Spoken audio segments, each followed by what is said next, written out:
So, konting pasensya lang po, mga kababayan. Kasi yung mga tinatawag na malalaking isda, pating, butanding, dito po sa flood control mesh, malapit na po na maisyuhan ng warrant of arrest at tulad ng promise ng ating Pangulong Bongbong, marami ang magpapasko sa kulungan, mga kababayan. Iba kita niya Mr. Maravillas, si pinsan si Martin Romualdez. Dinidikdik ng mga critics po si Martin Romualdez. Bakit walang kaso? Wala man po ngang nakita yung ICI na mga dokumento, ebidensya, linking Martin Romualdez. So bakit magpa-file ng kaso kahit walang ebidensya? Di ba? Hindi man pwedeng ipilit po. Walang ebidensya, magpa-file ng kaso. Ano yan? Para lang i-please yung mga critics? Walang ganon. Nakakatawa, if not nakakabahala, mga kababayan, pag ganyan.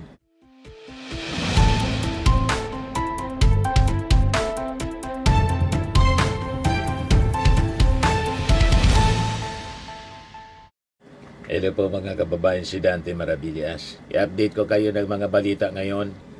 Ayan sabi dyan sa report ng ABS-CBN, look, former Senator Bong Revilla at the Department of Justice where flood control mess investigations are being conducted. So makikita ninyo mga kababayan, nandun na tayo sa exciting part, yung mga big fish. Kasi di ba, sabi ng mga critics ng ating Pangulo, bakit niya puro sapsap at dilis yung pinapanagot? Relax lang po kayo. Yan ang sabi ni Boyeng Rimulya, Ombudsman Boyeng Rimulya. Arrest warrants for senators in flood control mess possible next week. Ito report ng Bilyonaryo News. Ex-longtime aide links Bong Revilla to alleged 1.5 billion flood control kickbacks. Sa report ng Bilyonaryo News, an individual named alias J was identified as former longtime aide of ex-senator. Bong Revilla described what he claims were cash deliveries from contractors in former Department of Public Works and Highways under Secretary Roberto Bernardo. Kinakarga lang sa VIP car namin pero alam namin pira yon. Hindi kami pwedeng magbukas noon pag dinadalan siya ng kontraktor, pag dinadalan siya ng pera ni Yosek Bernardo. According to alias J, Revilla maintained close personal ties with Bernardo, who had earlier alleged that the senator received kickbacks from roughly 1.5 billion worth of projects. So yan mga kababayan, ang mga big fish na sabit dito sa flood control controversies. Sabi dito ni Rimulya, as if former Senator Bong Revilla will be among those facing possible arrest, Rimulya did not give a direct yes or no, but described the former senator's case as low-hanging fruit. In the same interview, Rimulya disclosed that his office is already conducting case build-ups against several high-profile officials linked to the flood control controversy. Kasama dito si Chis Escudero and former Senator Nancy Binay. So, konting pasensya lang po, mga kababayan. Kasi yung mga tinatawag na malalaking isda, pating, butanding, dito po sa flood control mesh, malapit na po na maisyuhan ng warrant of arrest. At tulad ng promise ng ating Pangulong Bongbong, marami ang magpapasko sa kulungan, mga kababayan. Iba kita niya Mr. Maravillas, si pinsan si Martin Romualdez. Dinidikdik ng mga critics po si Martin Romualdez. Bakit walang kaso? Wala man po ngang nakita yung ICI na mga dokumento, ebidensya, linking Martin Romualdez. So bakit magpa-file ng kaso kahit walang ebidensya? Di ba? Hindi man pwedeng ipilit po. Walang ebidensya, magpa-file ng kaso. Ano yan? Para lang i-please yung mga critics? Walang ganon. Nakakatawa, if not nakakabahala, mga kababayan, pag ganyan, na piliting kasuhan si Martin Romualdez, kahit mismong yung ICI ang nagsabing walang adverse findings. Walang liability, walang guilt. Nang ibig sabihin, malinaw po. Walang nakita, walang napatunayan, walang basihan. May mga grupo kasi ngayon na nag-iingay. Ipinipilit dapat daw kasuhan si Martin Romualdez. Maghanap kayo ng ebidensya. Diba? Yung grupo po ni, ni Mike Defensor, hindi matunawan. Iharap ninyo sa DOJ si Gutesa. Nasaan si Gutesa, yung witness ninyo? Diba? Malinaw na pinatago po ninyo. Malinaw na propaganda yung objective mga kababayan ng iharap sa Senado. At nang basahin mga kababayan yung hindi mga siya pamilyar ng affidavit, iniimbita ng DOJ, hindi na nagpakita. In-invite uli ng Senado ni Ping Lacson sa Senate Blue Ribbon Committee. Gumawa na ng kwento si Marcoleta na ayaw na daw magpakita. Kasi lumalabas, inuusig daw si Gutesa. Paano nga hindi usigin? Fake yung firma.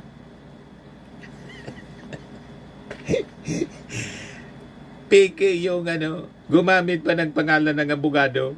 Fake yung notaryo. Paano hindi siya usigin?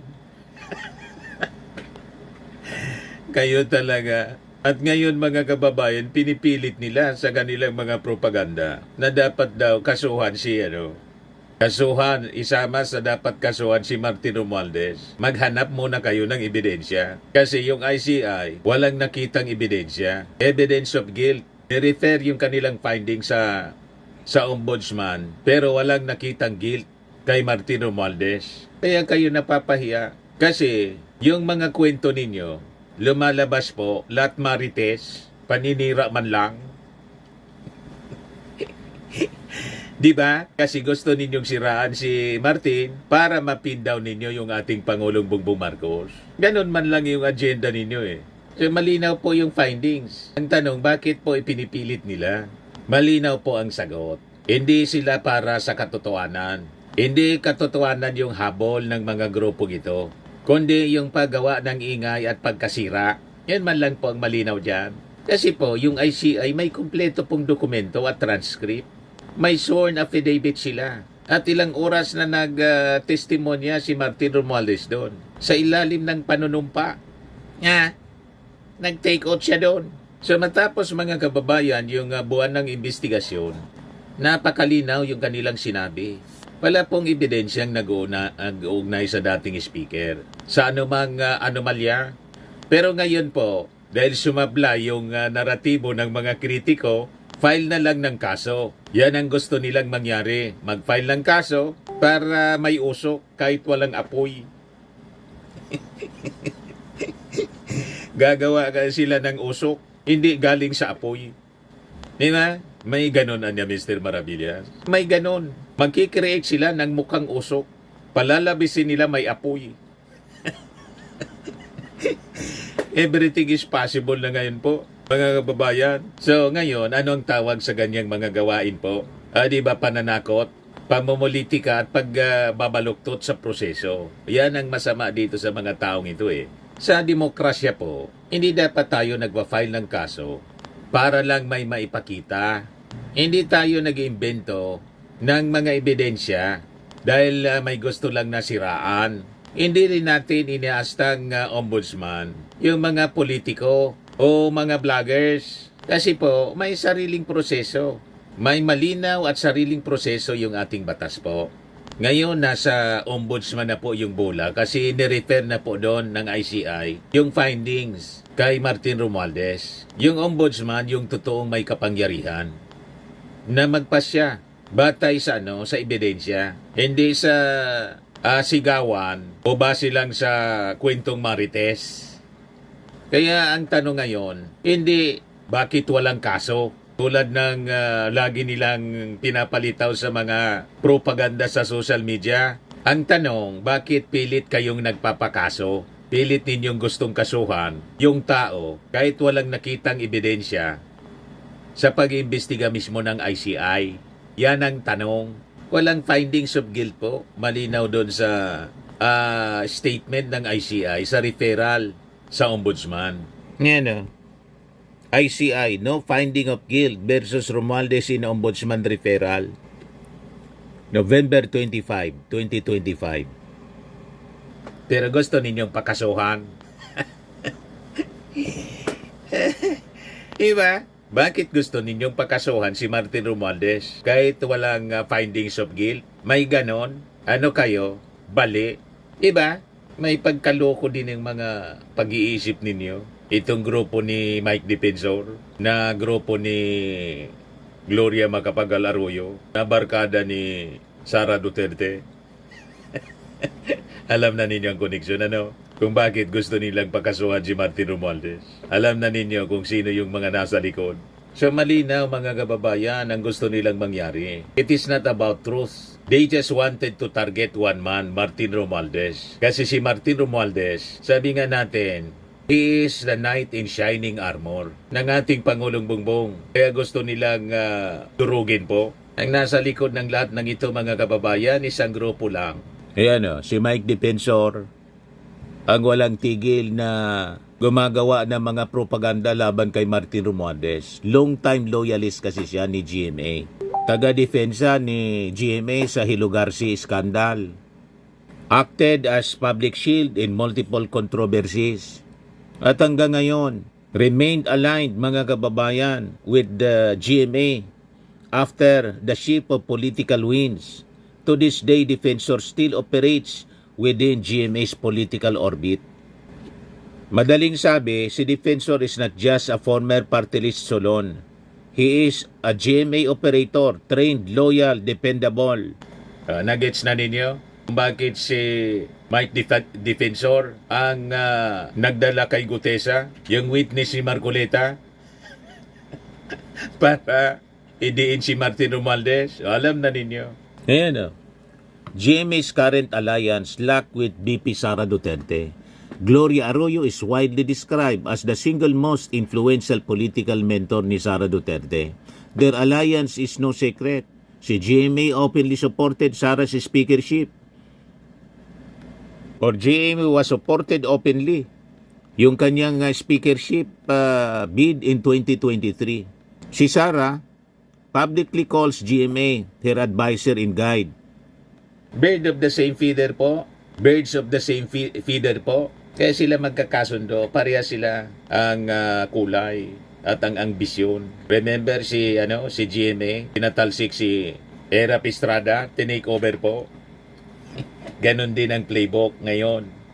Many of Sara's political strategies mirror GMA era playbooks. The most aggressive Romualdez messaging began right after the GMA Sara rift with the House leadership in 2023. Nung inambisyonan ni GMA yung speakership po at tinanggal bilang senior deputy speaker, galit na galit po si Sara Duterte. Doon nagsimula ang pagbansag niya kay Martin Romualdez na tambalos-los.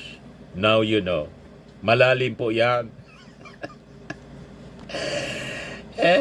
Magbabarkada sila. Pati si Mike Defensor, kasi si Mike Defensor, long time ally ng mga Arroyo. Barkada ni Mike Arroyo, asawa ni First Gentleman, former First Gentleman Mike Arroyo. Kaya yung mga pag-atake po ni Mike Defensor kay Martin Romualdez, ito po ay nangangahulugan that he is just echoing the political objectives of GMA Sara Network. Yan ang malinaw dyan. Ngayon, yung abogado ni Saldico na si Atty. Roy Rondain, the same lawyer po ni Mike Arroyo. Nagets na ninyo kung bakit sila magkakalyado? So makikita natin dito, mga kababayan, at dito natin maintindihan ang links nila. So si Atty. Rondain, tingin natin hindi po siya pinili lang randomly. Kasi trusted kuwan po siya, House Counsel ng mga Arroyos. Alam niya ang political battles ang laban ng mga Arroyo. He has represented in high-stakes controversies. So yung presence mga kababayan nito in Saldico's camp signals one thing, that the Arroyo Network mga kababayan is directly involved in cause, legal, and political messaging. Malalim po ito, mga kababayan. Ngayon, itong si Mike Arroyo, asawa ni GMA, saka si Mike Defensor, best friends po sila and political partners. They were part, mga kababayan, of the same political bloc, remember? noong year 2000.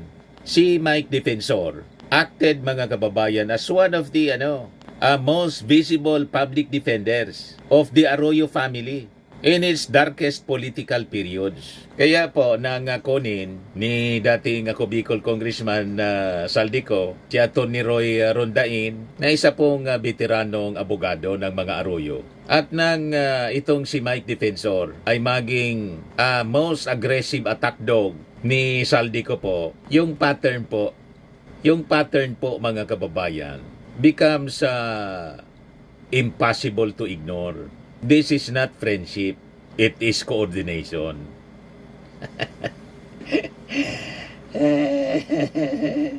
So nakita na ninyo, mga kababayan, luminaw na sa inyo kung bakit sila magkakasama. Magkakaibigan kasi sila. So makikita natin, mga kababayan, dito sa kwentong ito. The Defensor ko narrative is not about the truth. It is about power block. It is about the power blocks behind it. Si Defensor, si Mike Defensor, loyalist po yan ni Arroyo. Si Goya naman po, isang key ally ni Sara Duterte. Si Saldico is a client of Arroyo family lawyer, si Atty. Rondain. Si Mike Arroyo, best friend ni Mike Defensor. So hindi na tayo nagtataka kung bakit yung narrative po ni Mike Defensor is consistently aligned with the anti-Romualdez pro-Sara messaging. Now you know kung bakit ganon. So makikita ninyo dito, lumilitaw ang isang malinaw na political picture, mga kababayan. That this is an organized political messaging network using fake news tactics as usual. Mahilig sila sa fake news pagawa-gawa ng mga kwento. Ano yung objective? Para painain po ang ating Pangulong Bongbong Marcos. Atakihin si dating Speaker Martin Romualdez and elevate the Sara Arroyo power axis. Yan ang objective nila po. So dito, mga kababayan, makikita natin ang malinaw na paliwanag kung bakit ang mga kwento ni Mike Defensor is very outrageous. Walang ebidensya. Pag pinacheck po natin, immediately, nadudurog agad. Kasi nga, gawa-gawa. Tulad ng testigo nilang si Gutesa. Gawa-gawa yung kwento. And why they target the same people.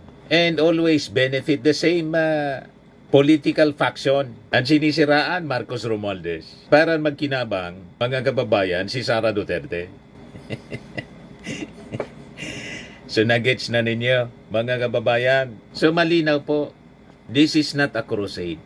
This is an information operation. Nang objective, mga kababayan, linlangin ang mga mamamayang Filipino. Galitin yung ating mga mamamayan sa pamamagitan ng pagpapakalat ng fake news. Attacking Martin Romualdez with ultimate objective to weaken the President, yung ating Pangulong Bongbong Marcos. Kaya sabi ko sa inyo, huwag tayong nakikinig po sa kanila. Alam naman natin na mga sinungaling sila po. Di ba po? Matagal na silang sinungaling. At ang mga sinungaling ay kapatid ng mga magnanakaw. Minsan, hindi lang kapatid, mismong sila ang magnanakaw. Di ba po? Tapos yung ating Pangulong Bongbong Marcos na siyang nangunguna sa pagpapaimbestiga sa mga magnanakaw sa gobyerno, binabaliktad nila. Huwag tayong papayag na mamayani yung kanilang narrative of lies, mga kababayan. Huwag kayong nagpapaniwala dito kay Mike Defensor. Hindi po yan analyst. Tingin natin attack dog ng mga Arroyo at ng mga Duterte. Kasi kung may ebidensya po siya, sana sinabi na niya. Kaso wala. Di ba? Ang lakas na magsalita ni Mike Defensor.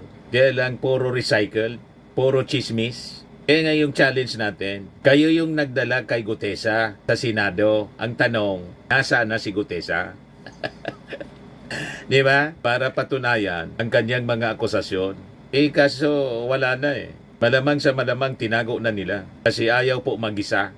Kasi pag krinos-examine si Gutesa, sigurado, mga kababayan, magkukulaps yung kanyang kwento. At baka pagdating ng oras, aminin ni Gutesa na yung kanyang affidavit po, hindi man yun kanya, kundi pinabasa lang sa kanya.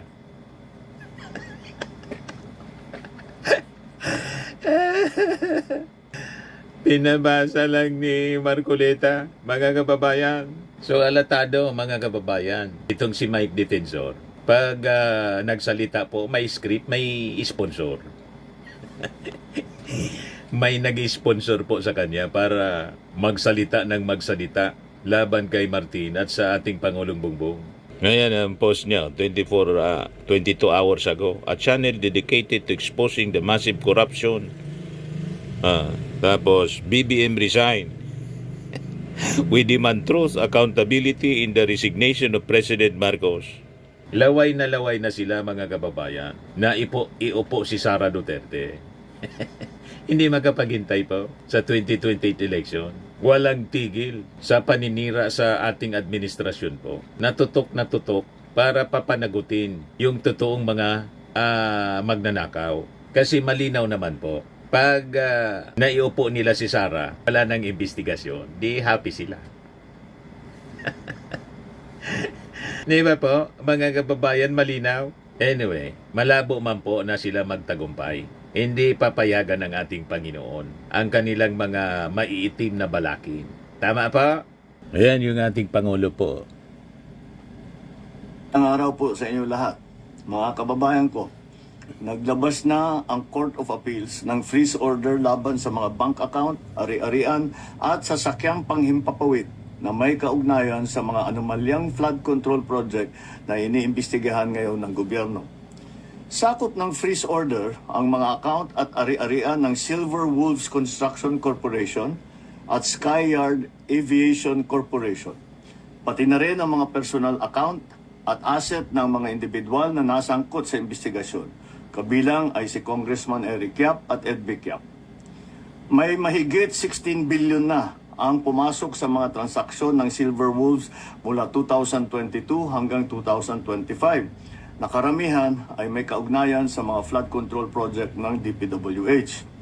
Kabuuang 280 bank account ang na-freeze, 22 insurance policy, 3 securities account, at 8 sasakyang panghimpapawid, kabilang ang mga eroplano at helicopter na konektado sa Skyyard Aviation. Kailangan natin ang mga freeze order na ito para hindi maibenta ang mga ari-arian at para maibalik natin sa ating mga kababayan ang bawat pisong pinaghihinalaang ninakaw. Meron ding 8 taga-DPWH sa Davao Occidental na nagpadala na ng sulat na sila ay magsusurrender sa NBI dahil sa hinaharap nilang mga kaso. Inaasahan na rin nating lalabas ang warrant of arrest na ni Sara Diskaya itong linggong ito at hindi na rin magtatagal ang pag-aresto sa kanya. Magpapatuloy ang investigasyon. Magpapatuloy ang pagpapanagot at titiyakin ng pamahalaan na ang pera ng bayan ay maibabalik sa taong bayan. Maraming salamat po. O ngayon, dahil sa statement ng ating Pangulo, the other day, tumurrender na po si Sara Diskaya sa NBI. Yan o. Sara Diskaya surrender, not admission of guilt but legal strategy, sabi po ng kanyang abogado. Diskaya and 9 others are facing cases for alleged malversation of public funds in alleged violation of the Anti-Graft and Corrupt Practices Act in connection with the 96.5 million ghost flood control projects in Barangay Kulaman in Jose Abad Santos Town in Davao Occidental. So makikita ninyo kung gaano kaseryoso yung ating Pangulong Bongbong Marcos na tuldukan po ang korupsyon sa ating gobyerno, lalo na po sa DPWH. Kaya pilit pong ginugulo ng mga kalaban ng ating Pangulo at ginagawa nilang punching bag si Martin Romualdez para may ugnay sa ating Pangulo. Di ba pa? Ganon ang kanila pong strategy. Ginugulo po nila yung kwento.